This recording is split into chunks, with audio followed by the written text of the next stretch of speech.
आराध्य देव के श्री चरणों में सत सत नमन। मैं अभिनंदन गादिया सूरत से जैन हिंदी ऑडियो बुक में आपका स्वागत करता हूं। अगर आप इस चैनल पर नए हैं तो इसे सब्सक्राइब कर दीजिए और बेल आइकन प्रेस कर दीजिए, जिससे चैनल के नोटिफिकेशन आपको रेगुलर मिलते रहे। सुख ज्यादा या दुख, आचार्य श्री महाप्रज्ञ जी। प्रकाशक आदर्श साहित्य विभाग, जैन विश्व भारती, लाडनू। शाश्वत सुख के उपाय। मंत्र शास्त्र में एक शब्द आता है अक्षीण महानस। जिस व्यक्ति के पास मंत्र की शक्ति होती है वह रसोई को अक्षीण बना देता है। अनुश्रुति है गौतम स्वामी के पास वह लब्धि थी। एक मुनि भिक्षा के लिए गया, दूध लेकर आया, पात्र को ढक दिया। अब चाहे 1000 मुनि हो, पीते चले जाए और दूध समाप्त नहीं होगा। मैंने ऐसे कई योगियों के बारे में सुना जो इस विद्या के ज्ञाता और प्रयोक्ता थे। भंडारा किया, सोचा कि 100-150 साधु आ जाएंगे, किंतु पहुंच गए 1000 से ज्यादा। व्यवस्था में लगे लोग घबराए हुए ध्यान में रत प्रमुख संत जी के पास पहुंचे और स्थिति निवेदित की। कहा गया कि चिंता मत करो, सामग्री को ढक दो और आवश्यकता अनुसार उसमें से निकालते जाओ। ऐसा ही किया गया और भोजन सामग्री अदृश्य रूप से बढ़ती चली गई, कम नहीं पड़ी। इस विद्या का नाम है अक्षीण महानस, लेकिन इसका प्रयोग संकट के समय में किया जाता था, चमत्कार दिखाने के लिए नहीं। ऐसा ही एक सुख है अक्षीण सुख। एक बार यह सुख प्राप्त हो गया तो कभी क्षीण या समाप्त नहीं होता, सदा विद्यमान रहता है। क्या ऐसा संभव है? ऐसा सुख कौन सा है जो अक्षीण है, अव्ययबाध है, कभी समाप्त नहीं होता? पदार्थों की आज भरमार है। विभिन्न पदार्थों के बारे में आप जानते हैं। खाने पीने की चीजें ही 1000 तरह से ज्यादा की होगी। हम तो 20-25 से ज्यादा चीजों के नाम भी नहीं जानते। राजस्थान में परंपरागत रूप से जो लोगों की रसोई में बनता पकता रहा है उसी से परिचित हैं। लेकिन आज हमारे मुनि गोचरी में कुछ ऐसी चीजें लेकर आ जाते हैं जिनके बारे में पूछना पड़ता है कि ये क्या है। लेकिन क्या कोई ऐसा पदार्थ भी है जिसका उपभोग करने के बाद मिला सुख कभी समाप्त न हो? शायद आप नहीं बता सकेंगे। बीमारी है भूख। सांख्य दर्शन में भूख प्यास को बीमारी कहा गया। जैसे शरीर कभी ज्वरग्रस्त हो जाता है या कोई अन्य समस्या हो जाती है, वैसे ही यह भूख की बीमारी है। लेकिन यह रोज रोज की समस्या है, इसलिए इसे बीमारी नहीं माना जाता। यद्यपि यह भी एक बीमारी ही है, किंतु इसकी एक निश्चित दवा है भोजन, इसलिए इसे बीमारी नहीं कहा जाता। सांख्य दर्शन में इसका बहुत सुंदर विश्लेषण करते हुए कहा गया, आदमी भूख लगने पर भोजन करता है, इससे एक निश्चित समय के लिए तृप्ति मिल जाती है। अक्षीण सुख कहा हुआ, इससे यह बात पूर्णतया सिद्ध हो जाती है कि किसी पदार्थ में अक्षीण सुख देने का सामर्थ्य नहीं है। पदार्थ की स्थिति वैसी ही है जैसे मुट्ठी की रेत या अंजलि का जल, क्रमशः रित जाना ही इनकी नियति है। बाल्य अवस्था की, युवा अवस्था की और वृद्धावस्था की अनुभूति अलग अलग होती है। इन अवस्थाओं के सुख भी अलग अलग तरह के होते हैं। उम्र के साथ शरीर का आकार प्रकार भी बदलता रहता है। आपकी बाल्यावस्था से लेकर आज तक के फोटो रखे हुए हो तो उन्हें देख ले। 5 वर्ष में कैसे थे और आज 70-80 वर्ष की वय में कैसे हैं, पता चल जाएगा। कोई पहचान भी नहीं पाएगा कि यह उसी आदमी का फोटो है। यहाँ सब कुछ चलायमान है। कहा गया, चला लक्ष्मी चला प्राणा, चलम जीवति यौवनम, चला चलेस्मिन संसारे, धर्म एको ही निश्चल। लक्ष्मी चल है, प्राण चल है, यौवन चल है, और तो क्या यह संसार ही चल है। अचल तो एकमात्र धर्म है। इस संसार में और सब घटते रहते हैं, धर्म बढ़ता रहता है, लेकिन कौन सा धर्म? अक्षीण सुख देने वाला धर्म। शाश्वत सुख प्राप्ति के साधन। अक्षीण सुख का दाता कौन है? उपशम दया खंती, अक्षयम भव्यम होई उपशम दया क्षमा, ये सब सुख को अक्षीण बना देते हैं। क्रोध भी क्षीण होता है, आपने किसी को 24 घंटे आवेश और क्रोध में नहीं देखा होगा। क्रोध आता है और कुछ देर बाद उसकी स्थिति उतार पर आ जाती है। हर समय आदमी क्रोध में रहेगा तो या तो पागल हो जाएगा या लकवा मार जाएगा या फिर हार्ट अटैक हो जाएगा। शरीर की धमनियां और सिराएं इतने भीषण रक्त प्रवाह को झेल नहीं पाएगी। आपने नाली में बहते पानी को देखा होगा, लेकिन पानी का स्तर और प्रवाह जब बहुत ज्यादा बढ़ जाता है तो नाली उसे झेल नहीं पाती और पानी नाली की दीवारों को तोड़ देता है। यही स्थिति हमारे शरीर की है। न इतना दबाव हृदय झेल पाता है और न दूसरे अंग। उपशम। आवेश तो एक प्रकार की तरंग है जो आती है और चली जाती है, किंतु उपशम भाव अक्षीण सुख दे सकता है। जिसने एक बार भी उपशम रस का पान कर लिया उसने सुख का अनुभव कर लिया। वह व्यक्ति सदा सुखी रह सकता है। उसका हर दिन होली है, हर रात दिवाली है। उसका सुख घटेगा नहीं बल्कि बढ़ेगा। दया। क्रूरता से क्षणिक तोष भले ही मिल जाए, शाश्वत तोष कभी नहीं मिल सकता। क्रूर को अंततः पराजय ही मिलती है। अंगुलीमाल कभी नहीं जीतता, जीतता तो बुद्ध ही है। देवदत्त के बाणों से विद्ध हंस जब सिद्धार्थ गौतम की गोद में जाकर गिरा तो उनकी करुणा फूट पड़ी। अपने शिकार को मांगने की हट कर रहे देवदत्त और उसे देने से इनकार कर रहे गौतम जब न्याय के लिए अपने पिता शुद्धोधन के पास गए तो उन्होंने न्याय देते हुए कहा, मारने वाले से बचाने वाले का अधिकार ज्यादा होता है। हंस को सिद्धार्थ ने बचाया है, इसलिए हंस उन्हीं का है। करुणा की उस अनुभूति को सिद्धार्थ गौतम ने भी अनुभव किया। संभव है देवदत्त के मन में हिंसा से विमुख होने का भाव जागा हो। जब भी मन में दया का भाव आएगा एक अलग प्रकार की तृप्ति का अनुभव होगा और उससे एक अलग प्रकार का सुख मिलेगा। क्षमा। क्रोध आता है चला जाता है, किंतु क्षमा कभी नहीं जाती। यह सुख और शांति देने वाली चीज है जो स्थायी बनकर जीवन को लंबा करती है। क्रोध करने वाले को एक बार तो लग सकता है कि मैंने उसको मुंह तोड़ जवाब दिया, यह संतुष्टि हो सकती है, किंतु यह स्थायी नहीं होती। कुछ समय बाद ही आपको महसूस होगा कि मुझे उसके साथ ऐसा नहीं करना चाहिए। एक पछतावे की भावना जरूर उभार लेगी, चाहे वह क्षीण ही क्यों न हो। क्रोध क्षमा की तरह स्थायी सुख नहीं देता। ताले की चाबी। आगम साहित्य में भाग्य को बनाने का एक सुंदर सूत्र बताया गया है। आदमी अपने भाग्य को कैसे बढ़ा सकता है, इस बारे में कहा गया, सात वेदनीय कर्म का बंध हमारे सुख को बढ़ाने वाला है। प्रश्न होता है कि उसका कब बंध होता है। उत्तर में कहा गया, जिस व्यक्ति में हर प्राणी के प्रति अनुकंपा का भाव होता है वह व्यक्ति अपने भाग्य को बढ़ा सकता है। 7 वेदनीय कर्म का बार बार उपचय होता है और वह भाग्यशाली बन जाता है। अपने सुख को अक्षीण बनाना स्वयं अपने हाथ में है। आपने उन 2 भाइयों की कथा पढ़ी होगी जिन्होंने ज्योतिषी के बताने पर अपने भाग्य को विपरीत बना लिया था। जिसके भाग्य में राजा होना लिखा था उसने आलस्यवश हाथ की रेखाओं पर भरोसा कर प्रमाद किया और उसकी आक्रमणीयता ने उसे राजा के बजाय भिखारी बनाकर छोड़ा।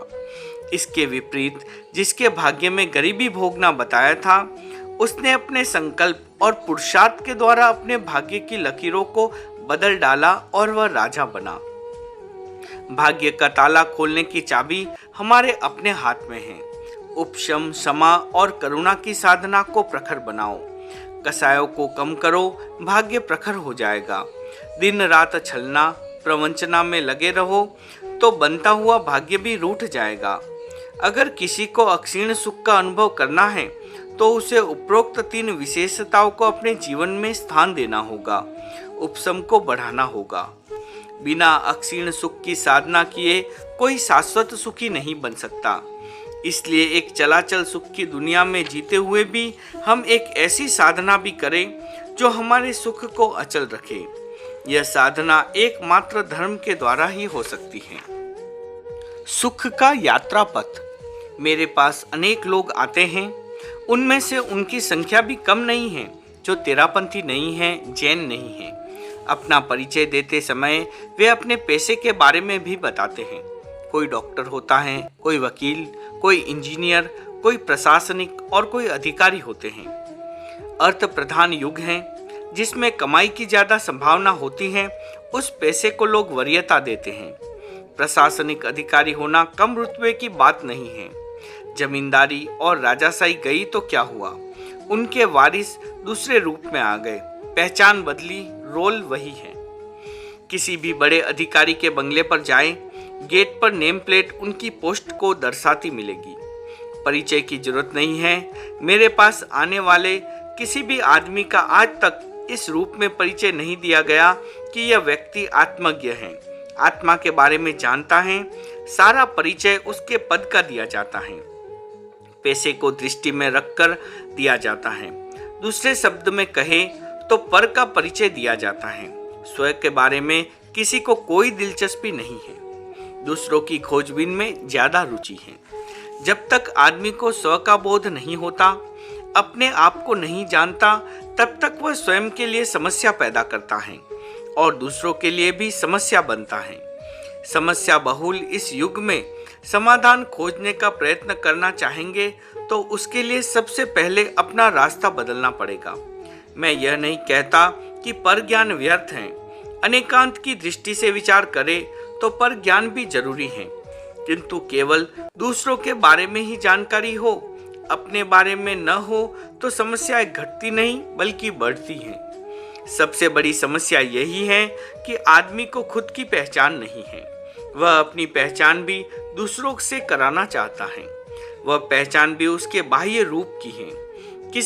किसी से पूछो कि तुम कौन हो तो उसका उत्तर होगा, मैं अमुक कॉलेज का प्रवक्ता हूँ, अमुक क्षेत्र का विधायक हूँ, अमुक पार्टी का जिला अध्यक्ष हूँ, सेना की इंजीनियरिंग कोर का हवलदार, मेजर या कर्नल हूँ, साहित्यकार हूँ आदि। सारा परिचय पेशे या पद का होगा। वह कभी नहीं कहेगा कि मैं एक सामान्य आदमी हूँ, धर्म और अध्यात्म के क्षेत्र में कुछ जानने और समझने की विनम्र कोशिश कर रहा हूँ। सुखी कौन? मेरी दृष्टि में इस दुनिया का सबसे सुखी आदमी वह है जिसे अपनी पहचान हो गई, अपना परिचय मिल गया। सुखी वह है जो परिस्थितियों के बहाव में कभी बहता नहीं, अनुकूल और प्रतिकूल परिस्थितियों से प्रभावित नहीं होता। दुख और सुख की परिस्थिति से जिसने स्वयं को परे कर लिया, वह कभी समस्याग्रस्त और विषादग्रस्त नहीं होता। इस दुनिया में सारा दुख और सुख अहंकार और ममकार के धरातल पर होता है। योगी के पास एक व्यक्ति आया और बोला, मैं शाश्वत सुख को पाना चाहता हूँ, आप स्थायी सुख का मार्ग बताएं। योगी ने कहा, मार्ग बाद में बता दूंगा, तुम पहले मेरा एक काम कर दो। मुझे एक अंगरखे की जरूरत है, कहीं से प्रबंध करा दो, लेकिन ध्यान रहे अंगरखा उस घर का होना चाहिए जहां कोई दुखी न रहा हो। सुख की खोज में निकले आदमी ने सोचा, मामूली सी मांग है, कहीं न कहीं कोई खुशहाल परिवार मिल ही जाएगा। अंगरखा कौन सी बड़ी चीज है, आज ही लाकर दे देता हूँ। अंगरखे की तलाश में वह आदमी गांव में पहुंचा। एक बड़े और पक्के मकान को देखकर विश्वास हो गया कि यह मांगी गई चीज जरूर मिल जाएगी। संयोग से मकान मालिक दरवाजे पर ही मिल गया। आगंतुक से परिचय और आने का कारण पूछा। उस व्यक्ति ने कहा, मुझे एक साधु बाबा के लिए अंगरखा चाहिए। मकान मालिक ने कहा, साधु बाबा के लिए चाहिए तो एक नहीं 2 दे दूंगा। तभी याचक को बाबा की शर्त याद आ गई। कहा, इतनी उदारता के लिए धन्यवाद, लेकिन एक बात आपसे पूछना चाहूंगा, क्या आपके घर में सब सुखी हैं? मकान मालिक इस प्रश्न से मर्माहत हो गया। बोला, आपने तो मेरी दुखती रग पर हाथ रख दिया। लंबे समय से मेरा भाग्य विपरीत चल रहा है। पहली पत्नी को दिवंगत हुए 6 वर्ष हो गए, दूसरी शादी की तो असाध्य बीमारी से ग्रस्त होकर वह भी चल बसी। भाइयों से अनबन चलती हैं, 2 बेटे हैं, दोनों अलग रहते हैं। मेरा दुख न पूछो तो अच्छा है। अंगरखा मांगने गए व्यक्ति ने असमर्थता व्यक्त कर दी। सुखी घर की तलाश में वह दूसरे गांव के लिए चल पड़ा। 1 सप्ताह तक वह सुखी परिवार की तलाश करता रहा, लेकिन सब दुख, पीड़ा, परेशानी और समस्या से ग्रस्त मिले। वह लौटकर बाबा के पास आया। चेहरे पर निराशा के भाव थे। बाबा ने पूछा, वत्स, अंगरखा ले आए? युवक ने सिर झुकाकर कहा, नहीं। प्रयत्न नहीं किया? प्रयत्न 7 दिन में अनेक गांवों की परिक्रमा कर डाली। अंगरखा सबके पास है, लेकिन आपकी शर्त बाधक बन रही है। छोटे बड़े सभी परिवारों का अपना अपना दुख है, सुखी कोई भी नहीं है। साधु ने कहा, तुम तो स्थायी सुख मांग रहे थे, मैं कहां से देता। अब शायद तुम्हारी समझ में आ गया होगा कि पदार्थ जगत में रहकर स्थायी सुख नहीं मिल सकता। कोई ना कोई दुख बना रहता है, एक मिटता है तो दूसरा शुरू हो जाता है। पदार्थ जगत की यही तो विशेषता है, वह आदमी को चैन नहीं लेने देता। आदमी उसकी चाह में दुखी बना रहता है। जीवन में कभी एक रूपता नहीं रहती। तुम स्थायी सुख चाहते हो तो अपनी आकांक्षाओं को विराम दो। कारण क्या? हमने देखा कि उच्च शिक्षित बड़े अधिकारी पद उन्नति नहीं होने पर आत्महत्या का रास्ता अपना लेते हैं। ऋण के बोझ के कारण पुरुष, परीक्षा में फेल विद्यार्थी, प्रताड़ित महिलाएं आत्महत्या का रास्ता लेते हैं। इसका कारण क्या है? पहली बात तो यह कि अवसाद या उत्तेजना की स्थिति में संवेग प्रबल हो जाते हैं। उन पर नियंत्रण करना वे जानते नहीं, या यह कहे कि नियंत्रण उनके वश के बाहर हो जाता है। दूसरी बात यह कि स्व का उन्हें ज्ञान नहीं है। उन्हें पता नहीं कि पदार्थ जगत में स्थिति बदलती रहती है। मनुष्य जीवन की क्षणभंगुरता का भी उन्हें ज्ञान नहीं है। जीवन की वास्तविकता से सर्वथा अपरिचित हैं। एक ऐसी स्थिति में रहने के अभ्यस्त हैं। एक दिन जब तिलिस्म टूटता है तो जीवन उन्हें व्यर्थ लगने लगता है और किसी भी तरह उससे मुक्ति का उपाय खोजने लगते हैं। छूटने और टूटने का भी अपना दुख और दर्द होता है। देखना है तो उन्हें जाकर देखो जो कभी सत्ता और अधिकार की कुर्सी पर थे, वर्षों तक हुकूमत की, प्लेन में उड़ते थे और आज पैदल हैं। आप उन्हें दुनिया का सबसे दुखी प्राणी पाएंगे। पदार्थ के पीछे आदमी की सारी भागदौड़ इसलिए है कि पदार्थ में त्वरित फल देने की ताकत है। उससे निर्लिप्त रहना आदमी के लिए संभव बहुत कम है। संयम को जीवन में स्थान दे, अपनी जरूरतों को बढ़ाए नहीं, उन्हें सीमित कर ले। जो कुछ मेरे पास है वह कभी भी जा सकता है, इस प्रकार की मानसिकता का निर्माण कर ले तो पदार्थ आपको ज्यादा सुखी या दुखी नहीं बना सकता। जो हर समय इंद्रिय चेतना के स्तर पर ही जीता है, वह हर चीज को एकांतिक दृष्टि से देखता है।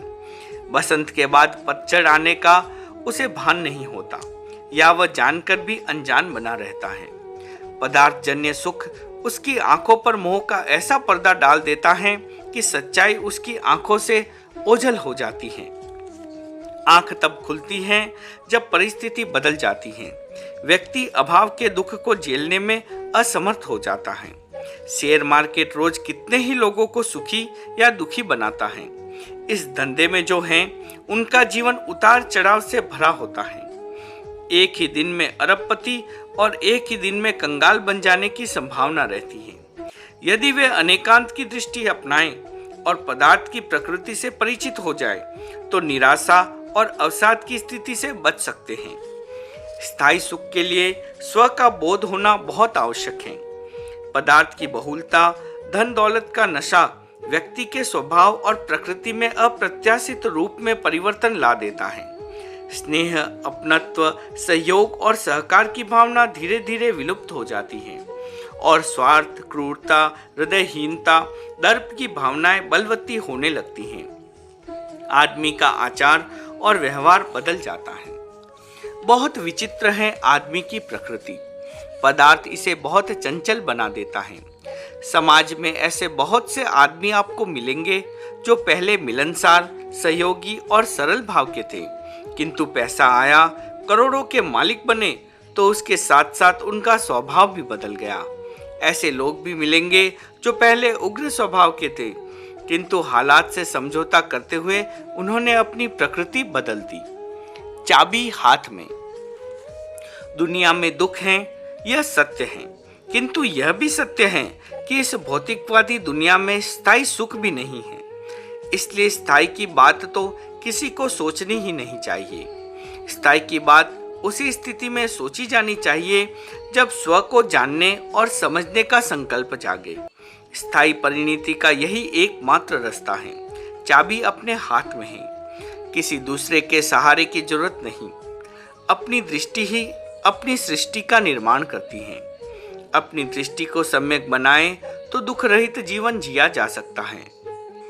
बुद्धिमानी की बात यह है कि निरापद मार्ग की जगह हम कांटों भरा रास्ता क्यों चुने, खंडित सुख की चाह हम क्यों करें। क्यों नहीं हम वह मार्ग अपनाएं जो हमें निर्विघ्न मंजिल तक पहुंचा दे। नकारात्मक दृष्टि से दुख पैदा करने की बजाय सकारात्मक दृष्टि से सुख क्यों न पैदा करें। वैसे भी सुख और दुख भाव जगत में पैदा होने वाली अनुभूतियां हैं। यह सारा खेल भावनाओं का है। कोई प्रत्यक्ष में आकर हमें प्रताड़ित नहीं कर रहा है, किंतु अनुभूतियां हमें चेतना के उस स्तर पर ले जाती हैं जहां हम बहुत कष्ट का अनुभव करते हैं। इससे बचने का उपाय नहीं है कि पर को छोड़ हमें स्व की खोज करनी चाहिए, क्योंकि सुख का यात्रा पथ है स्व की खोज। जिस दिन स्व की खोज के रास्ते पर हमारा प्रस्थान हो जाएगा, यह मानकर चले कि 50% दुख तो उसी दिन समाप्त हो जाएगा। सुख है भीतर की संपदा। दो शब्द विवेचनीय हैं, समृद्धि और दरिद्रता। समृद्धि दो तरह की होती है, भौतिक समृद्धि और आध्यात्मिक समृद्धि। इसी तरह दरिद्रता भी दो तरह की होती है, भौतिक दरिद्रता और आध्यात्मिक दरिद्रता। आदमी पदार्थ से समृद्ध होता है, यह बाह्य जगत की मान्यता है। भीतर की समृद्धि इससे ज्यादा महत्वपूर्ण होती है, क्योंकि भीतर की समृद्धि स्थायी होती है। बाहर की समृद्धि क्षणिक होती है, स्वल्प समय की होती है। भीतर की समृद्धि है तो बाहर की दरिद्रता का कोई महत्व नहीं है। भीतर की समृद्धि आदमी को कभी दरिद्रता का अनुभव नहीं कराती, लेकिन दरिद्रता बाहर और भीतर दोनों की है तो आदमी को रोना ही रोना है। अक्सर ऐसा होता है कि आदमी बाहर से जितना जितना समृद्ध होता जाता है, भीतर से उतना ही दरिद्र होता जाता है। आज के युग में यही हो रहा है। आदमी की भौतिक समृद्धि बढ़ रही है और आध्यात्मिक दृष्टि से वह खोखला होता जा रहा है। एक बहुत बड़ा असंतुलन है। आध्यात्मिक समृद्धि का अपना आनंद और सुख होता है। स्थिति अनुकूल हो तब भी आनंद और प्रतिकूल हो तो भी आनंद। हम भावना करें कि हमारी चेतना आनंदमय बने, ऐसी चेतना जो कभी दुख और शोक का अनुभव न करे। एक सामाजिक प्राणी को पदार्थ सुख और अध्यात्म सुख दोनों की चाह हो सकती है, किंतु एक साधक के सामने केवल आत्मा की समृद्धि होती है। भौतिक सुख की न तो उसे कामना होती है और न ऐसे सुख से उसे आनंद होता है। आत्मा में रमण करने से उसे जिस आनंद की अनुभूति हो रही है, उसके सामने उसके लिए हर सुख फीका है, व्यर्थ है। इन सब के बावजूद यह एक ध्रुव और अटल सिद्धांत है कि समृद्धि के बिना कोई बड़ा काम नहीं कर सकता, चाहे वह पदार्थ के क्षेत्र का बड़ा काम हो या अध्यात्म के क्षेत्र का।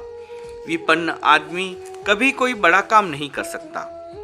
भौतिक दृष्टि से गरीब है तो उसका सारा समय रोटी की चिंता में जाएगा। आध्यात्मिक दृष्टि से गरीब है तो भी कोई बड़ा काम नहीं कर सकता।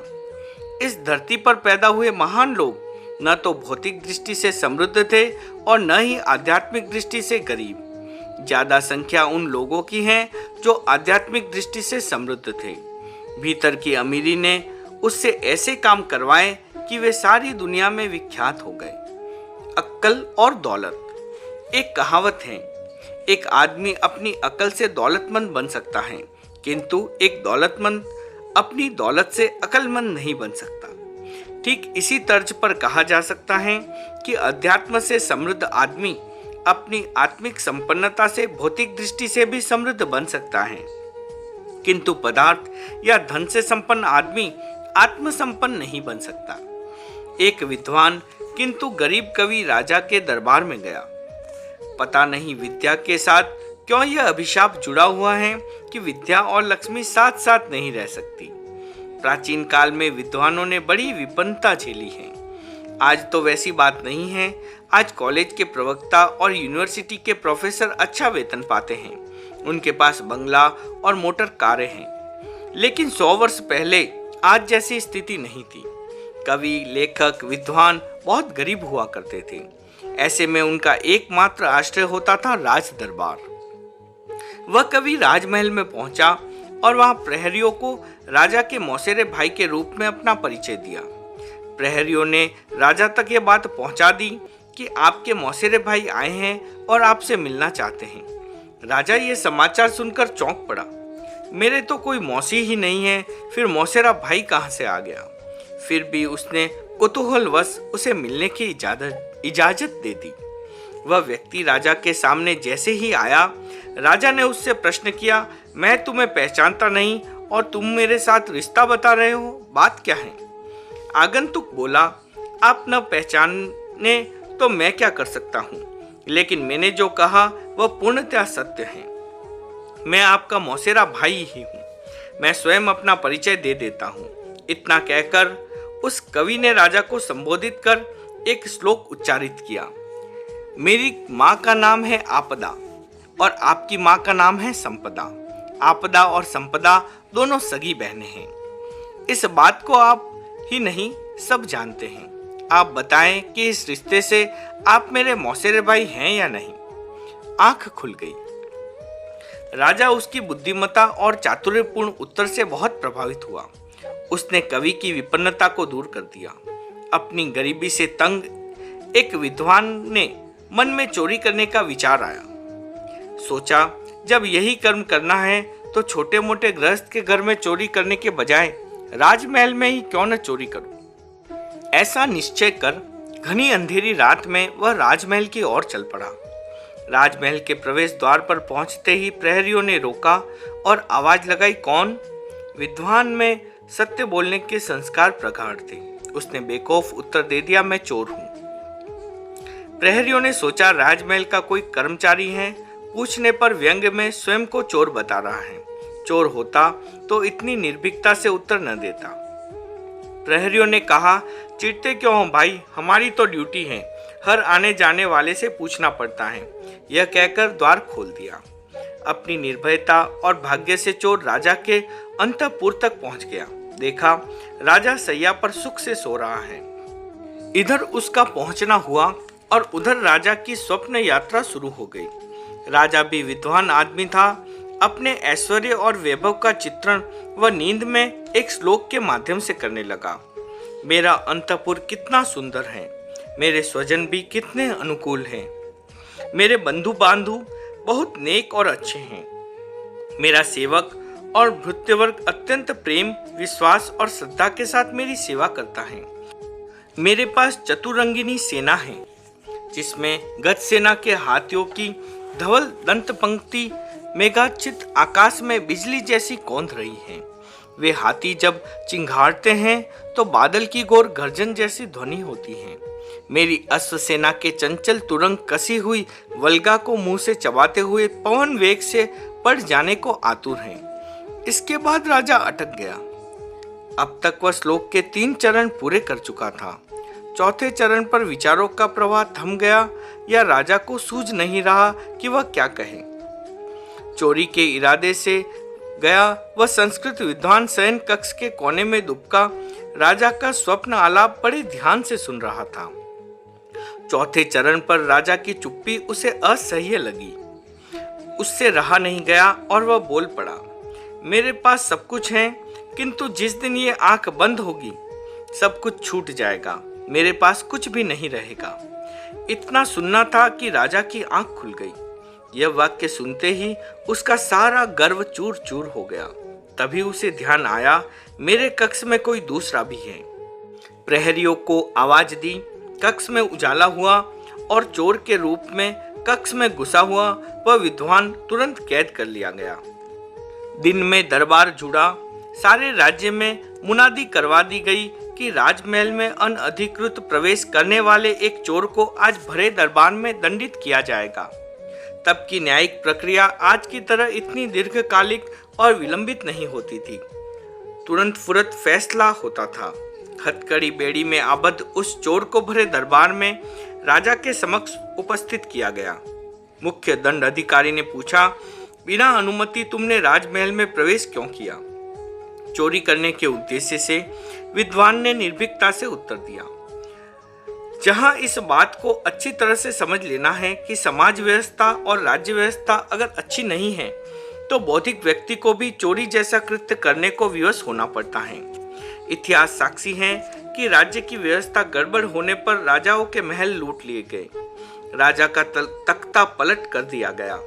आज प्रजातांत्रिक और मताधिकार प्रणाली वाले युग में भी असमान और अन्यायपूर्ण व्यवस्था के कारण चोरी, डकैती, अपहरण और हत्या जैसे अपराध हो रहे हैं। कोई विद्वान हो या कलाकार, रोटी की भूख आदमी को वह सब कुछ कराने को विवश कर देती है जो अपराध की श्रेणी में आता है। दंड अधिकारी ने चोर का स्पष्ट उत्तर सुनकर कहा, जानते हो इस अपराध की सजा क्या होगी? प्राण दंड। इससे बड़ी सजा भी क्या आपके विधान में है? दंड अधिकारी और स्वयं राजा चोर का इतना निर्भीक उत्तर सुनकर चकित थे। दंड अधिकारी ने फिर प्रश्न किया, इससे पहले भी क्या तुमने राजमहल में कभी चोरी की है? कभी नहीं। राजमहल में चोरी तो क्या, राह चलते मैंने किसी की खड़ी फसल से एक सिट्टा भी नहीं तोड़ा। जीवन में आज पहली बार चोरी करने को विवश हुआ। अपनी विपन्नता के कारण मैं रोज मर मर कर जी रहा हूँ। इससे अच्छा एक बार में ही जीवन से छुटकारा मिल जाए, मुझे प्राण दंड दिया जाए।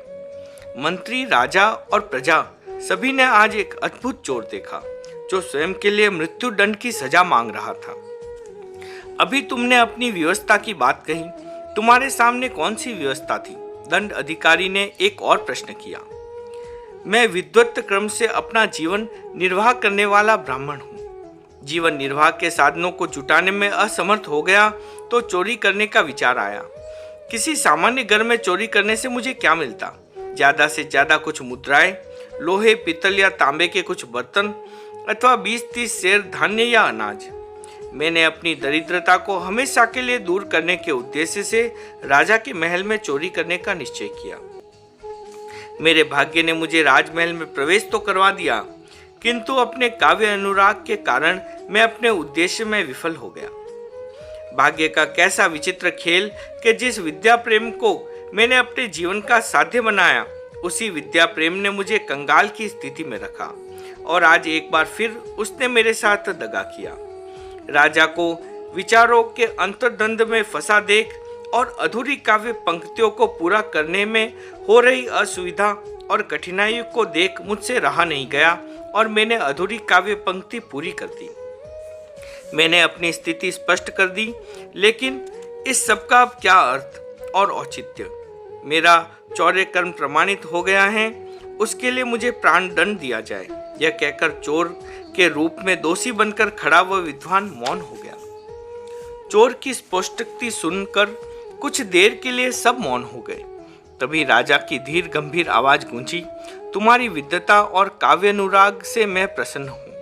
उससे भी ज्यादा प्रसन्न हूँ तुम्हारे द्वारा अपनी समस्या की पूर्ति कर। लेकिन सबसे ज्यादा प्रसन्न हूँ तुम्हारी सत्यवादिता पर। कठिन स्थिति में भी जो सत्य का दामन न छोड़े वह अपराधी कैसे हो सकता है कविवर्य? जिस महल में तुम चोरी के इरादे से आए थे वह मेरा है। मैं तुम्हें चोरी के अपराध के लिए क्षमा करता हूँ। प्राण हरण के बजाय तुम्हारी उस चीज का हरण करता हूँ जिसने तुम्हें चोरी कर्म के लिए प्रेरित किया।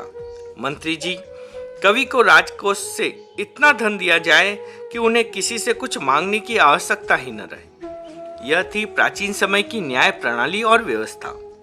समाज की व्यवस्था के साथ सुख दुख का गहरा संबंध है।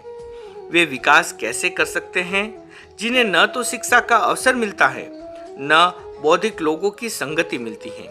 उनका सारा समय तो तेल, लूण, लकड़ी की व्यवस्था में बीत जाता है। मुद्रा राक्षस एक संस्कृत नाटक है। उसमें लिखा गया है कि भूखा आदमी चांद को देखता है, उसमें भी उसे रोटी का ही आकार दिखता है। विद्या और ज्ञान विकास का उसके लिए कोई महत्व नहीं है। कैसे हो तुम? सुख और आनंद के दो क्षेत्र हैं, पदार्थ की सीमा का क्षेत्र और चेतना की सीमा का क्षेत्र। जहाँ पदार्थ की उपयुक्त और सुविधाजनक प्राप्ति है वह आदमी सुख में रहता है।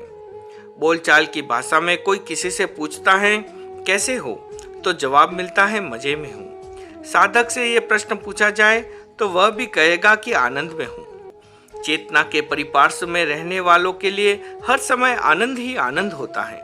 सदा दिवाली, संत के आठों प्रहर आनंद। लोगों की दिवाली तो साल में एक बार होती है, किंतु जो साधक हैं उनका तो हर दिन होली और हर रात दिवाली है। उनका त्योहार 365 दिन का होता है। सांसारिक जीवन जीने वाले गृहस्थ के सब दिन दिवाली नहीं होती। गृहस्थ जीवन की समस्याओं से वह हर समय घिरा रहता है। अनुकूल और प्रतिकूल हर स्थिति में आनंद तो केवल साधक के लिए ही संभव है। आध्यात्मिक चेतना आदमी को भीतर से बल प्रदान करती है, तनाव, अवसाद आदि समस्याओं से लड़ने की क्षमता पैदा करती है। आदमी के सामने जो भी घटित होता है वह सब सुख में, आनंद में परिवर्तित हो जाता है। आध्यात्मिक रसायन ऐसा है जो प्रतिकूल परिस्थिति को भी सुखमय बना देता है। बौद्ध साहित्य में एक प्रसंग आता है। भिक्षुओं ने बुद्ध के पास जाकर कहा, हम विहार करना चाहते हैं। बुद्ध ने यात्रा में आने वाली कठिनाइयों से उन्हें अवगत कराते हुए कहा, यात्रा में बहुत सी कठिनाइयों का सामना करना पड़ेगा, क्या तुम इसके लिए तैयार हो? सबने एक स्वर से कहा, हाँ, हम सब इसके लिए तैयार हैं। बुद्ध ने कहा, जहाँ भी जाओगे लोग आक्रोश करेंगे, गालियाँ देंगे, उपहास करेंगे कि ये भिक्षुक कहाँ से आ गए। उनके आक्रोश को सहन कर लोगे? हाँ, हम सहन कर लेंगे। कैसे? ये सोचकर कि मात्र गाली ही तो दे रहे हैं, शारीरिक रूप से हानि तो नहीं पहुंचा रहे हैं। अगर पीटना शुरू कर देंगे तो उस समय हमारा चिंतन यह होगा कि पीट ही तो रहे हैं, प्राण हरण तो नहीं कर रहे हैं। अगर प्राण हरण की स्थिति आ जाए तो हम यह सोचकर संतोष करेंगे कि प्राण ही तो ले रहे हैं।